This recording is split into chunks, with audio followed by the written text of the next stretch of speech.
Hello everyone, welcome back to my channel. तो दोस्तों, स्वागत है आप सबका हमारे इस चैनल पर, जहां हम बातें करते हैं फैशन, ब्यूटी, लाइफ स्टाइल, पूजा पाठ से जुड़े हुए ऑल इन टॉपिक पर, और मैं आपके साथ शेयर करती हूँ अपनी लाइफ का एक्सपीरियंस। तो दोस्तों, हरे कृष्णा, राधे राधे।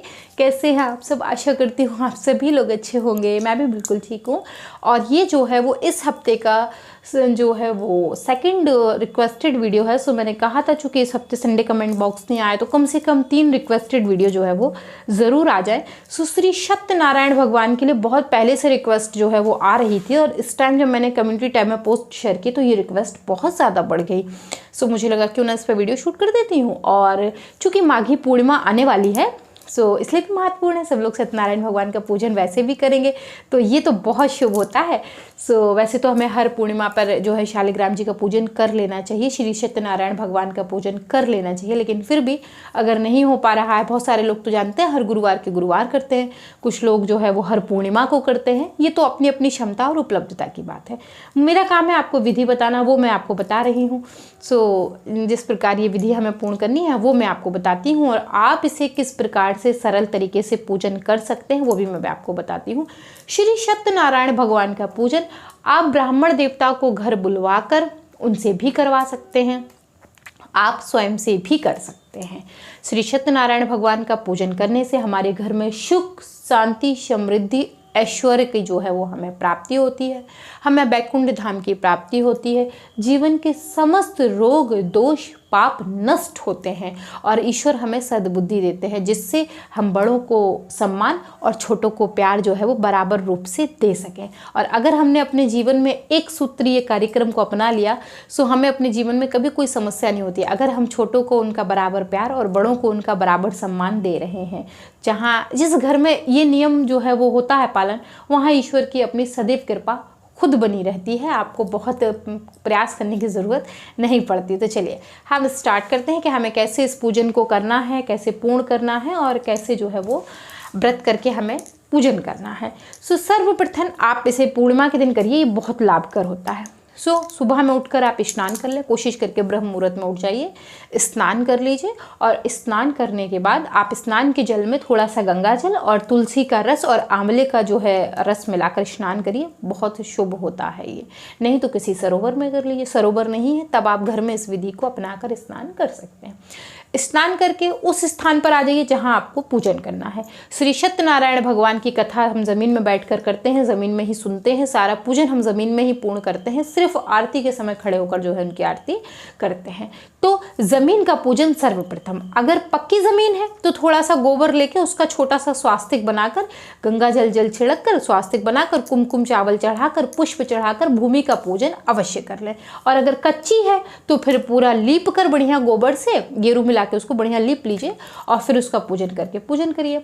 चौकी लगा लीजिए, चौकी में आप केले के पत्ते ज़रूर लगा लें, 4 केले के पत्ते अवश्य लगाएं। नहीं केले के पत्ते हैं, आपने पेड़ लगा रखा है तो अगल बगल आप पेड़ भी रख सकते हैं। जैसे कि हमारे घर में तो केले के बहुत सारे पेड़ हैं, हर फ्लोर पर मैंने 2-2 पेड़ लगा रखे तो मिल जाता है, मेन डोर पर भी लगा रखे, बहुत सुंदर लगता है। तो इस प्रकार से आप केले के खंभ लगाकर ही जो है वो पूजन की शुरुआत करें। पीले रंग का कपड़ा बिछा लें, केले के जो है वो पत्ते लगा दें और कलाबे से उन्हें अच्छे से बांध दें। इसके बाद अपने व्रत का संकल्प लें। सर्वप्रथम हमें संकल्प लेना होता है। सत्यनारायण भगवान का जब हम पूजन करते हैं तो हमें व्रत अवश्य करना चाहिए। सो आप पति पत्नी कर रहे हैं तो साथ में लें, आप अकेले कर रहे हैं तो साथ में संकल्प, अगर नहीं है स्थिति, जैसे आपके पति ऑफिस में जा रहे हैं, कोई काम है, तो आप अकेले भी संकल्प लेके पूजन कर सकते हैं। पति पत्नी है, ज़्यादा बेहतर है आप साथ में संकल्प लीजिए। संकल्प की विधि, आपको एक रुमाल में चावल, पुष्प जो है वो अक्षत ले लेने हैं। इन सब चीज़ों को लेके गंगा जल छिड़क के आपको संकल्प लेना है। मैं आगे विधि बता देती हूँ कि हम आज जो है श्री सत्यनारायण भगवान का व्रत करेंगे, पूजन करेंगे, दान करेंगे। ईश्वर हमारे घर में सुख, समृद्धि, ऐश्वर्य बनाए रखे और हमें क्षमता दे कि हम पूरी निष्ठा के साथ इस व्रत को पूर्ण कर सकें। ठीक, इस प्रकार से आप अपने व्रत का संकल्प लेके अपने संकल्प को एक साइड में रख दीजिए। जब आपका व्रत पूर्ण होगा तो इस संकल्प को खोला जाएगा। इसके बाद खुद का शुद्धिकरण कर लीजिए। सर्वप्रथम गणेश जी का आवाहन होगा, ये ध्यान रखिएगा। सर्वप्रथम हम गणेश जी का आवाहन करेंगे, माँ गौरी का आवाहन करेंगे। सिपाड़ी पर गणेश जी का, गौरी जी वो आपके पास है, बहुत अच्छी बात, नहीं है तो आप हल्दी से, गाय के शुद्ध गोबर से, काली मिट्टी में जो है वो गौरी जी का आवाहन कर सकते हैं। पंचामृत से इनको स्नान कराइए। कुमकुम लगाइए, लाल सिंदूर लगाइए, लाल रंग के पुष्प अर्पित करिए, जनेऊ चढ़ाइए, माँ गौरी को कलावा चढ़ाइए, चुनरी चढ़ाइए। इस प्रकार से आप गौरी गणेश का पूजन जो है वो पूर्ण करिए।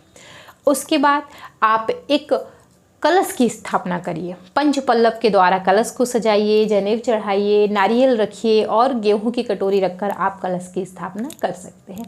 कलश की स्थापना में समस्त देवताओं का आवाहन होता है जो हमारी पूजा के साक्षी बनते हैं और हमें अपना आशीर्वाद देके अपने अपने स्थान को प्रस्थान करते हैं। ठीक, कलश की स्थापना की विधि वीडियो अपलोड है, आप चेक कर लीजिएगा, आपको आइडिया लग जाएगा। उसके बाद आपको नवग्रह की स्थापना करनी है। जी हाँ, श्री सत्यनारायण भगवान की पूजा में नवग्रह की पूजा विशेष होती है। आपके पास नवग्रह का पाटा है, आप उसे रखिए, नहीं है तो आप चावल के द्वारा नवग्रह का निर्माण कर सकते हैं। नवग्रह चावल के द्वारा कैसे बनाने हैं ये वीडियो मैं ऑलरेडी अपलोड कर चुकी हूँ, आप उसे चेक कर लीजिएगा, आपको आइडिया लग जाएगा। नहीं तो नवग्रह का यंत्र अगर आपके पास है आप उन्हें रखकर भी पूजन कर सकते हैं। नवग्रह का आवन हो गया, कलश की स्थापना हो गई, पूजन हो गया, गौरी गणेश का पूजन हो गया। अब हम चलेंगे अपने श्री शालिग्राम के पूजन की तरफ। शालिग्राम जी आपके पास है, बहुत अच्छी बात है। नहीं है, आप श्री सत्यनारायण भगवान की फोटो भी रख सकते हैं। एक फोटो होती है जिसमें भगवान जी अपनी जो है वो चारों भुजाओं को धारण करके खड़े होते हैं, आसपास और भी जो है वो देवी देवता खड़े होते हैं, तो आप उस फोटो को रखकर भी पूजन कर सकते हैं। शालिग्राम जी हैं तो पंचामृत दक्षिणावर्ती शंख में लेकर उनका स्नान करवाइए, फिर गंगा जल से स्नान कर उनको उनके स्थान पर जो है वो चौकी पर विराजित कर दीजिए। आसन उनका लगा रहता है, सभी के घर में होता है जहाँ शालिग्राम जी बैठे हैं। नहीं है आप ले लीजिए। फोटो में भी आपको गंगा जल से पंचामृत से लेकर दुर्वा की सहायता से छींटे लगा देना है। ठीक, इसके बाद आपको उन्हें पोंछकर अपने स्थान पर कपड़े से आप साफ कर लीजिए और जो है जल वल रह गया तो उनको अच्छे से सुखा के उनके स्थान पर बैठा दीजिए। और फिर पीले रंग का चंदन, सफ़ेद तिल, पीला जनेऊ, पीली माला, पीले फूल, जोड़े में लौंग, इलायची, पान के पत्ते पर रखकर अर्पित ज़रूर करें। ये बहुत ज़रूरी है, सबको लगाएं, कलश पर, श्री गौरी गणेश को, नवग्रहों को और श्री शालिग्राम जी को। ठीक, और इसके बाद जो आपकी पूजा की विधि है उसको आगे बढ़ाइए। जैसे कि मैंने आपको बताया कि आप भगवान जी को स्नान करा के चंदन लगाइए, फूल चढ़ाइए, एक अखंड दीपक जला दीजिए, धूप अर्पित कर दीजिए। भोग में इनका विशेष क्या बनता है इसको समझ लीजिए। इस दिन पंजीरी का भोग विशेष बनता है। छोटी छोटी पूड़ियाँ बनाई जाती हैं आटे की शुद्ध घी में और पंजीरी बनाई जाती है आटे से शुद्ध घी में, शुद्धता का पूरा ध्यान रखकर। केले का भोग इस दिन विशेष रूप से लगता है। आप और अन्य ऋतु अनुसार फल भी ले सकते हैं, मिठाई भी ले सकते हैं। ये समस्त सामग्री हम भोग में श्री हरि भगवान को जो है वो चढ़ाते हैं। उसके बाद हम उन्हें आचमन करवाएंगे। भोग चढ़ाने के बाद हम उन्हें 3 बार आचमन करके उनकी मुख पोछी अवश्य करें। उसके बाद चरण स्पर्श करेंगे। हमने भगवान की जो भी पूजा का संकल्प लिया है उसको ध्यान में रखकर हम भगवान से प्रार्थना करेंगे कि इस पूजन में अगर हमसे कोई गलती हो गई हो, हमने कुछ जो है वो ऊंच नीच कर दी हो, तो ईश्वर हमें जो है वो क्षमा करें। हम भगवान की कथा सुनेंगे। श्री सत्यनारायण भगवान की 4 कथाएं हैं, 3 कथाएं, 2 कथाएं, जितनी भी आपके पास उपलब्ध हैं आप उन कथाओं को ज़रूर सुनें। कथा सुनने के बाद जो है वो आरती करें। विष्णु सहस्त्र नाम का पाठ जप दोनों कर सकते हैं आप। आरती करें। आरती करने के बाद जो है वो श्री भगवान का, हरि विष्णु जी के चरण स्पर्श करें। समस्त देवी देवताओं के चरण स्पर्श करें। पृथ्वी के चरण स्पर्श करें। आपके घर में जो भी बड़े बुजुर्ग हैं उनका आशीर्वाद ज़रूर लें। और जो आपने प्रसाद बनाया है उस प्रसाद में सर्वप्रथम आप ब्राह्मण देवता का भोजन, अगर आपने ब्राह्मण देवता को घर बुलवाया है तो उनका भोजन, उनके लिए जो भी आपने दान की इच्छा रखी है वो दान उन्हें ज़रूर निकाल दें। उसके बाद गौ माता का दान निकाल दें और आप अपने जो है वो परिवारजन में जितने भी लोग हैं उनका जो है वो दान अवश्य निकाल दें।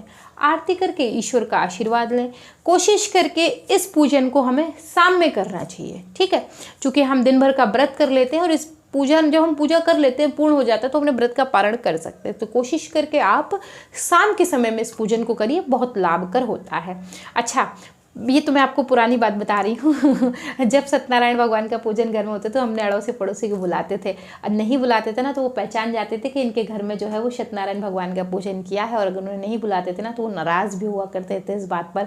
सो उनको बुलाना और प्रसाद देना ये तो हमारा विशेष काम है। चूँकि ये कथा अगर उनके कानों में पड़ती है सत्यनारायण भगवान की तो इससे बहुत लाभ होता है उनको भी और हम सबको भी, क्योंकि धर्म का प्रचार तो सबसे बड़ा पुण्य का काम होता है। सो इस दिन पति पत्नी अगर जोड़े से बैठ बैठ रहे हैं तो अपनी शादी का गठजोड़ा लेकर बैठें, दोनों लोग अपने पैरों में आलता लगाएं।